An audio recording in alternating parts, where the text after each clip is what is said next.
మా నుంచి తప్పించుకోవటం అంత సులభం కాదు. నేను పరిగెత్తి అలసిపోయాను.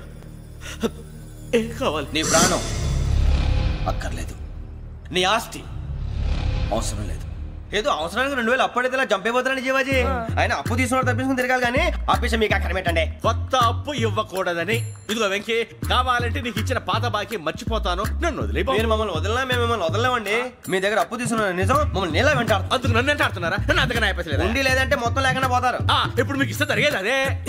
ఇస్తే ఇవ్వండి, లేకపోతే మానేయండి, అంతేగాని శుక్రవారం పూట అశుభ మాటలు మాత్రం ఆడకండి. శుక్రవారం లేదు, శనివారం లేదు, అసలు వడ్డీ వ్యాపారం చేయడం లేదా? జీవాజీ, డిస్కషన్స్ అనవసరం. ఇప్పటికి 18,000 ఇచ్చారు, ఇంకో 2,000 ఇస్తే 20,000 రౌండ్ ఫిగర్ అవుతుంది. 2 రోజులు తిరిగి ఇచ్చేస్తాం. వీళ్ళకి ఇప్పుడు దాకా ఇచ్చింది 14,000 కదా, 18,000 అంటాడేమిటి పెచ్చనాయాలు? పడ్డాడు కక్కుర్తాడు. సంగతి వరకు తెలిసి అసలేనయ్యా, ఇదే నేను మీకు ఇచ్చే ఆఖరి అప్పు. మీరు ఇచ్చిన ప్రతిసారి ఇలాగే అంటారు. ఇతనే వచ్చిందని తగలేయకుండా ఊరికే వచ్చింది ఏంటి? అబ్బాయి ఏం లేదండి, జాగ్రత్తగా ఉపయోగించి పైకి రావాలయా. సరే, ఈ 2,000తో 20,000 సంపాదిస్తారు. అదే కూర్చొని ఆలోచిస్తాం. ఆ జీవగాడు ఎప్పటికైనా జీవితంలో పైకి రావాలంటాడు. రోజు ఇంత పైకి వస్తాం తెల్లడికి. రే, మనం దొరికిన వాళ్ళ దగ్గర అప్పు చేసి తాగెత్తనం.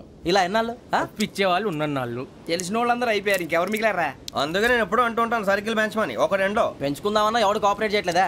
మనం చూస్తేనే జంప్ అక్కడ. అరే వడ్డీ ఎంతైనా పర్వాలేదు, అప్పు ఏంట్రా అంటే ఒకరి ముందు రాడే. ముందుకు వస్తే వాళ్ళు వెనక్కి వెళ్తారని భయం. భయం భయం భయం, ఎక్కడ చూసినా భయం. ఎన్నాళ్ళు భయం? మనల్ని చూస్తే మనకే పరమ అసహాయం చేస్తుంది. మనకే కాదు, ఊళ్ళో వాళ్ళందరికీ కూడా అదే ఫీలింగ్. అందరూ డిగ్రీ 3 సంవత్సరాలు చదివి పాస్ అయితే మనం 6 సంవత్సరాలు చదివి పాస్ అయ్యాం. మరి ఉద్యోగం ఎవడి? ఉద్యోగాలు ఇవ్వక, అప్పులు ఇవ్వక, తాగేది ఎలాగా, బతికేది ఎలాగా? అరే మనం మాత్రం మనుషులం కాదా? మనకి కోరికలు ఉండవా? ఇప్పుడు మనం ఆలోచించాల్సింది అది కాదు, రేపటికి ఎవరిని చంపాలి. కాలనీలో ఎవరు సార్?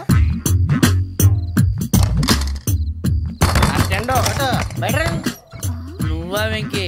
ఏంటి వెంకీ ఈ టైంలో వచ్చా? నీతో మాడే పని ఉంది, దా చెప్తా. ఏ బాగా నిద్రొస్తుందా? సరిగానే రే, నువ్వు మమ్మల్ని చూసే తలిపేసావా? మామూలుగానే వేసాను. మామూలుగా వేసేవాడివి. మేము రావడానికి 1 నిమిషం ముందో, మేము వెళ్ళాక 1 నిమిషం తర్వాత వేయాలి కానీ బిలాల్ రాజా, నాకు నిద్ర వచ్చి పడుకుందామని తలుపు వేసుకున్నాను. అయినా నా ఇంటి తలుపులు నేను అడిగేసుకోవాలంటే తప్పు చేసిన కాక ఇంకా గేర్ సమాధానం చెప్తావా? మీ ఇంట్లో పెళ్లిడికి వచ్చిన ఆడపిల్లలు ఎదురున్నారు. ఇదిగో అమ్మాయిలు, మీతో ఎప్పుడైనా యథాశాలు వేసానా? విన్నారా? అడుగు తలుపులు వేసావు. అనవసరంగా గొడవ ఎందుకు? ఇక్కడి నుంచి వెళ్ళండి. గొడవ? మీ ఇంటి మీద పడి ఎప్పుడైనా గొడవ చేశానా బిని గారు? లేదు బాబు. విన్నారా? చెప్పు, మమ్మల్ని చూసి తలుపులు ఎందుకు వేసుకున్నావు? అరే మాకు అప్పించిన వాళ్ళు కూడా మమ్మల్ని చూసి ఎప్పుడు తలుపులు వేసుకోలేదు. ఏం జీవాజీ?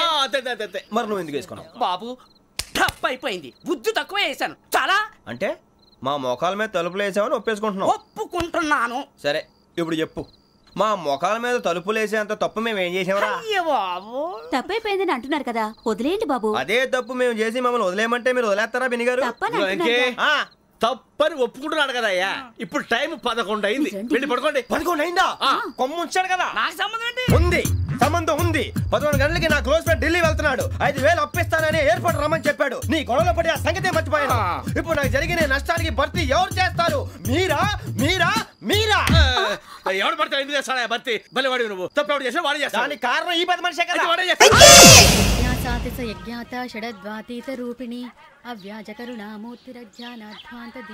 బీరు రమ్ము కలవకూడదు, తలకే పట్టేసింది. ఏంటే చదువుకుంటున్నావా? చదువుకో చదువుకో. దేనైనా వెనక్కి తీసుకురావాలం కానీ పోయిన కాలం వెనక్కి తీసుకురావడం ఎవడి వల్ల కాదు. టైం విలువ గురించి నువ్వు మాట్లాడడం నువ్వు ఎలా పోతే నాకు ఎందుకులే. ఏమ్మా నీ పూజ అయిందా? తలకే పట్టేసింది, కాస్త మజ్జిగుంటే ఇవే. మా నాయనే అందరూ పొద్దున్నే లేచి టీలు కాఫీలు అడుగుతుంటే నువ్వు మాత్రం మజ్జిగ అడుగుతున్నావురా. కాఫీలు టీలు తాగే స్టేజ్ వాడు ఎప్పుడో దాటిపోయాడు. రాత్రి తాగింది దిగాలంటే మజ్జిగే తాగాలి. నువ్వు తల దించుకోవడం ఎందుకురా? నీలాంటి యదవనగానందుకు నేనే దించుకోవాలి తల. రాత్రి సుబ్బారావు గారి ఇంటి మీద గొడవకి వెళ్ళేవంటగా. అలా చెప్పాడు మీకు? ఏ మళ్ళీ గొడవ కెడతావా? నీ దెబ్బకు భయపడి రాత్రి తలుపులు తీసి పడుకున్నారంట. తెల్లారగా టైంట్లో దొంగలు పడ్డారు. ఆడింట్లో ఉందిలేండి పట్టుకుపోవడానికి, అక్కడ కూతురు తప్ప. ఎన్నాళ్ళు ఇలా బేవర్స్గా తిరుగుతావురా? ఇన్నాళ్ళని ఏం ఫిక్స్ అవ్వలేదండి. చిచి నాన్నా, అమ్మా కంబైన్ స్టైల్స్ కి ఫ్రెండ్స్ ఇంటికి పిలుద్దాం అంటే వీడికి భయపడి ఎవరు రావడం లేదు. నేనే చేశానే? వాళ్ళ వంక అదోలా చూస్తున్నావంట. గొప్ప ఫిగర్లని అదోలా చూస్తాను. ఏదో మోహాలు వేసుకొని చదిగా. ఆ గొంతు ఆ వాలకం చూడలేకపోతున్నాను రా బాబు. చిన్నప్పుడు వచ్చి నా అలాగే ఉన్నావు, తెగ ముడిచిపోయారు. ఇప్పుడు నచ్చట్లేదు నాన్నగారు మీకు? నేను ఎదవలతో డిస్కస్ చేయను. నేను చేస్తాను. మీరు చెప్పదలుచుకుంది ఏమిటో చెప్పండి. ఇంకా చెప్పేదే ఉంది. నువ్వు ఇలా గాలికి తిరుగుతుంటే నేను తిండి పెట్టలేను. నాన్నగారు ఇప్పుడు శుక్ర మహాదశి 4వ పాదంలో ఉంది. నేను ఇప్పుడు ఏం చేసినా కలిసి రాదు. శనిగారు సెంటర్ లో కాసేసి నన్నే చూస్తాడంట. వాడు అలా సైడ్ అయిపోయి నేను ఏదో అవుతాను కదా, మీరు కంగారు పడకండి. ఇవన్నీ ఆ జగదాంబ చౌదరి గారు చెప్పాడా? జేసీ గారిని గాడు గిడు అనకండి బాబు, మీకే మంచిది కాదు. అబ్బా ఊరుకోండి, ఎవరి నమ్మకాలు వాళ్ళవి. ఎరా ఇంతకీ ఆ శనిగాడు సైడ్ కి ఎప్పుడు వెళ్తాడంట? సెంటర్ లోకి రావాలమ్మా. మరి ఆ గురువు సెంటర్ లోకి ఎప్పుడు వస్తాడంటావు? అవన్నీ మనకి తెలుస్తాయి అంటే జేసీ గారు తెలుస్తాయి. నాన్నగారు ఒక 1000 రూపాయలు ఇవ్వండి, దక్షిణ నుంచి అన్ని అడిగేసి వస్తాను. ఎదిగిన కూతురు గుండెల మీద కుంపటైతే నీలాంటి బేవార్స్ కొడుకు క్లైమోర్ మైన్స్ లాంటి వాడు చీదరిదుడా. ఆ జేసీ గారు పోయాక వీడు నేను అమ్మ నువ్వే ఫీల్ ఓకే. ఆయన కావాలని అంటున్న మాటలు కాదు, ఆయన దేవుడు. కానీ ఆ శనిగాడు ఆడి కాన్సన్ట్రేషన్ అంతా నా మీదే పెట్టేశాడు. మరి ఇప్పుడు ఎలాగరా నాన్న? ఆ పని మీద డబ్బులు అడుగుతుంటే నిసుక్కుంటున్నాడు. పోనీ నువ్వేనా ఇవే? నా దగ్గర కూడా లేవురా. తెలుగు భాషలో నాకు నచ్చని ఒకే ఒక్క పదం లేదు.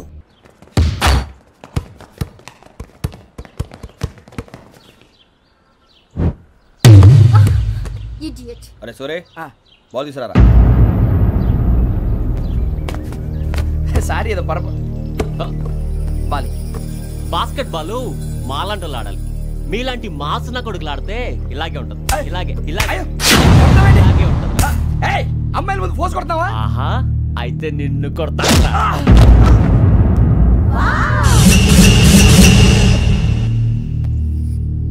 వాడు అమ్మాయిలు ఉన్నారని చూడరా ఎరా రెచ్చిపోతున్నాడు. బాస్కెట్ బాల్ మీ వాడి ఆట కానీ మీలాంటి మాసోళ్ళు ఆడే ఆట కాదు అంటున్నాడు రా. రే ఇంత ముందు 2-3 సార్లు కూడా ప్రతి విషయంలో జోక్యం చేసుకుని మన వాళ్ళు కొడుతున్నాడు రా. వాడిని ఏదో ఒకటి చేయాలరా, వాడిని వదలొద్దు.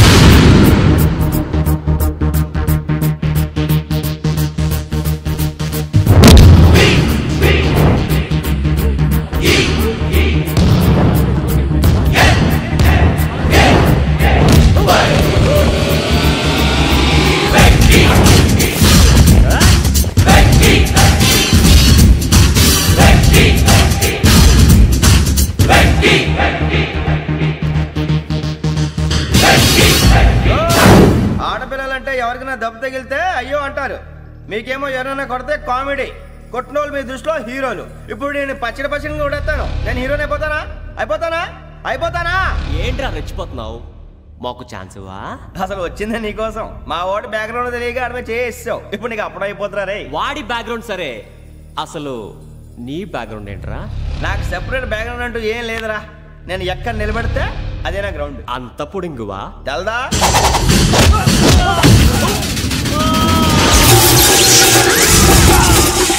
ఎవ్వా మన మామిడి కొట్టినప్పుడు వావ్ అన్నారు, ఇలాగే ఉంటుంది.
సూర్యబాబు,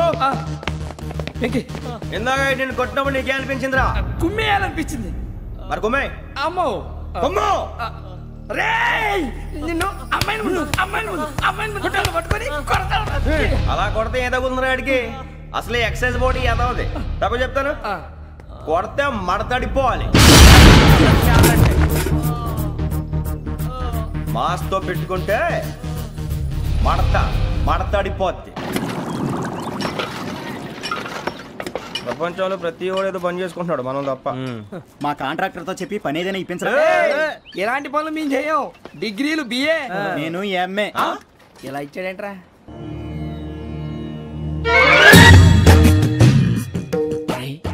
కళ్ళు మూసుకునే ఉన్నాడు, కొంపదీసి నిద్రపోతున్నాడేంటి?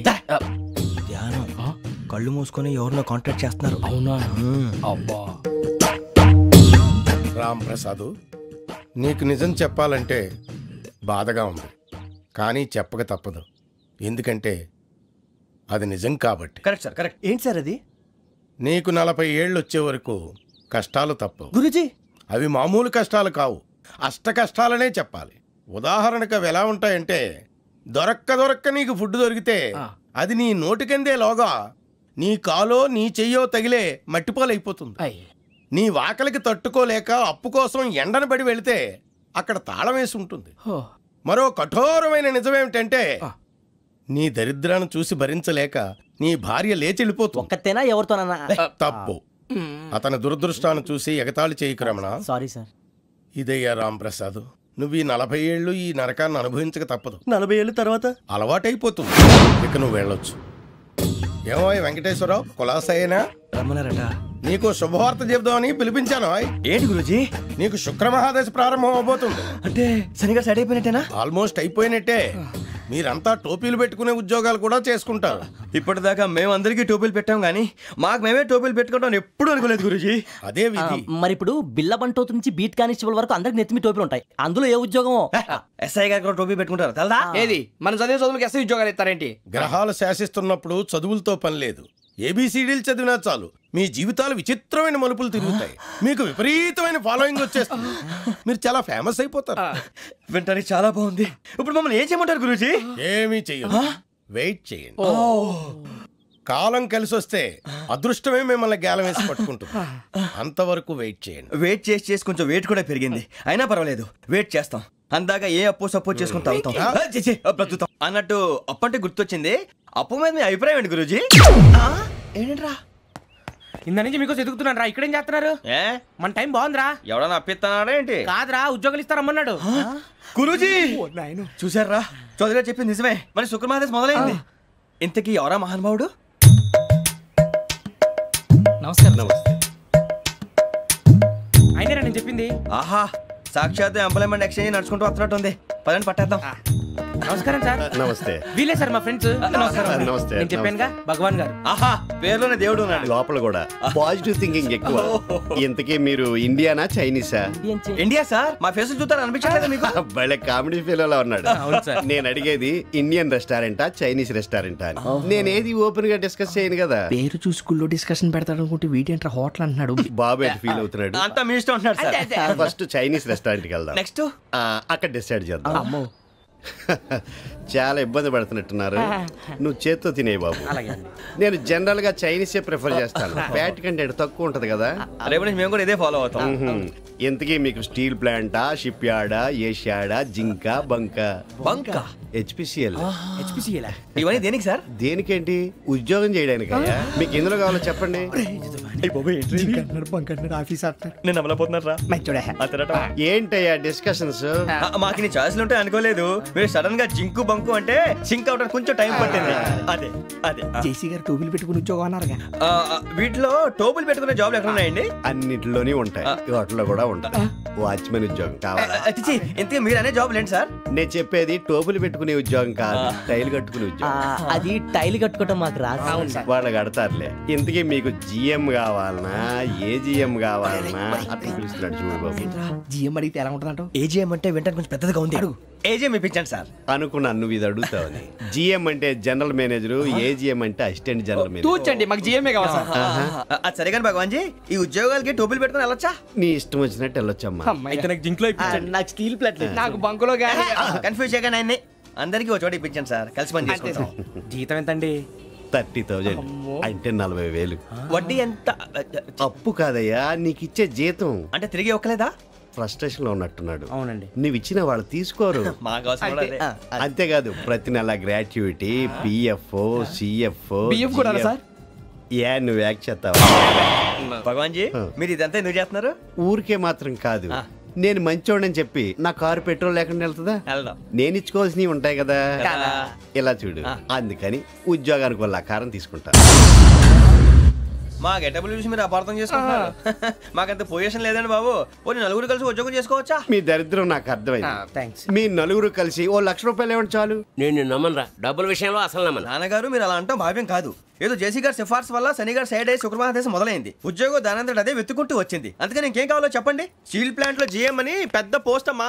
జీతం 30,000, నెల నెల ప్రమోషన్లు, సిఎఫ్లు, డిఎఫ్లు, పిఎఫ్లు, బిఎఫ్లు. ఇవన్నీ నువ్వు చదివిన చదువుకే? అబ్బాబే దీనికి చదువుకి సంబంధం లేదండి. చెప్పాను కదా శుక్రమహాదశ, అది దాని పవర్ అనుకోండి, ఎఫెక్ట్ అనుకోండి. ఈ రోజుల్లో కూడా గ్రహాలు అబ్బా ఏంటండి వాడన్న ప్రతిదాన్ని ఇలా కొట్టి పడేస్తారు. చిన్నప్పటి నుంచి లక్షల పోస్ట్ చదివించారు. అమ్మా నువ్వు లేని పోనీ పెట్టుకో. లక్షలు ఎక్కడైనా ఊరుకోరా, మాట వరుస కదాలే. ఒక 25,000 ఇస్తే వాడి జీవితం సెటిల్ అయిపోతుంది అంటున్నాడుగా, అంతగా ఆలోచిస్తారేంటండి? అమ్మా నాకు ఉద్యోగం రాగానే మీ అందరూ స్టీల్ ప్లాంట్ షిఫ్ట్ చేస్తానే. ఓకే నువ్వు చెప్పేదంతా కరెక్టేనా? నాన్నగారు మీకు అంత అనుమానం అది ఇవ్వకండి. సర్లే, ఇప్పటికిప్పుడు అంత డబ్బు అంటే కష్టం కానీ నా కెనటిక్ హోండా అమ్మాలి. నాకు తెలుసు మీరు ఆ నిర్ణయం తీసుకుంటారని, అందుకే పార్టీని పట్టుకొచ్చాను. బయట వెయిటింగ్.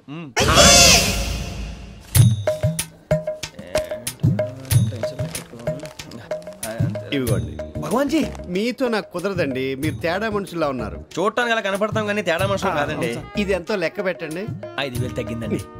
ఆ విషయం నాకు ముందు చెప్పాలి కదా, ఇది తేడాతనం కదా. సర్దుబాటు కాక జరిగిన పొరపాటు, మా దరిద్రం మీకు తెలియంది కాదు. మీ ప్రాబ్లమ్స్ నాకు అనవసరం అండి. ఇప్పటికే మీ మూలంగా 3 లక్షలు బొక్క తెలుసా. మీరు ఫేస్ అంత చిరాగ్గా పెట్టకండి. రే ఆ గొలుసు ఎవరా? తొందరగా ఎవరా, ఆయన కోపం వస్తుంది. ఇదిగో తీసుకోండి. తీసుకోండి సార్ ప్లీజ్. భగవాన్ గారు మీ కోపం తగ్గిందా? కోపం కాదు వెంకటేశ్వరరావు గారు, ఎందుకో మోసాన్ని భరించలేను, అది నా బలహీనత. ఇవన్నీ వదిలేయండి, ఇంకోసారి పొరపాటు జరగదు. మేము ఎప్పుడు జాయిన్ అవ్వాలో చెప్పండి, కొత్త బట్టలు కొనుక్కోవాలి. మీరు ఆ పనిలో ఉండండి. పొద్దున్నే గుడికి వెళ్ళి 9:30 కల్లా, మొన్న వచ్చారే ఆ ఆఫీస్కి వచ్చేయండి. మీ అపాయింట్మెంట్ ఆర్డర్స్ రెడీగా ఉంటాయి. 8:30కి వచ్చేస్తాం. మీరు వచ్చిన వాళ్ళ తలుపులు తీరు. మీ కంగారు నేను అర్థం చేసుకోగలను. ఇంతకాలం పని లేక స్తంభించిపోయిన మీ జీవితాలు ఇక నుంచి వేగం పుంజుకుంటాయి. ఆయన ఉన్నారా? ఎవరు? భగవాన్ గారు. మీరెవరు? ఆయన క్లోజ్ ఫ్రెండ్స్. సరే లోపల రండి. పదా సార్ వీళ్ళు భగవాన్ క్లోజ్ ఫ్రెండ్స్ అంటారు. సరే నువ్వు వెళ్ళి నేను మాట్లాడతా. సార్ మీరంతా భగవాన్ స్నేహితులా? అవును, అలాంటి స్నేహితులు ఉన్నందుకు గర్వపడుతున్నాం. సరే ఏంటి సంగతి? ఏముంది, మా అపాయింట్మెంట్ ఆర్డర్ చేస్తే పట్టుకులు చేరిపోతాం. ఈ రోజు గురు పౌర్ణమి, మంచి రోజు. అపాయింట్మెంట్ ఆర్డర్ ఏంటి? మీకు అందాల్సి నీకు అందనట్లేదు. ఏంటది? ఏంటంటావేంటి? ఒక్కోడు 25,000 ఇచ్చాం. భగవాన్ గారి హెల్పింగ్ నేచర్ కాబట్టి తక్కువ రేటుకి ఒప్పుకున్నాడు. ఇంతకీ ఇది ఏ ఆఫీసో మీకు తెలుసా? తెలుసుకోవాల్సిన అవసరం మాకు లేదు, కానీ చెప్పాల్సిన అవసరం మాకుంది. యాంటీ కరప్షన్ బ్యూరో అంటే అవినీతి నిరోధక శాఖ. లంచం తీసుకోవటమే కాదు, ఇవ్వటం కూడా నేరం. మీ భగవాన్ గారు ఒక 420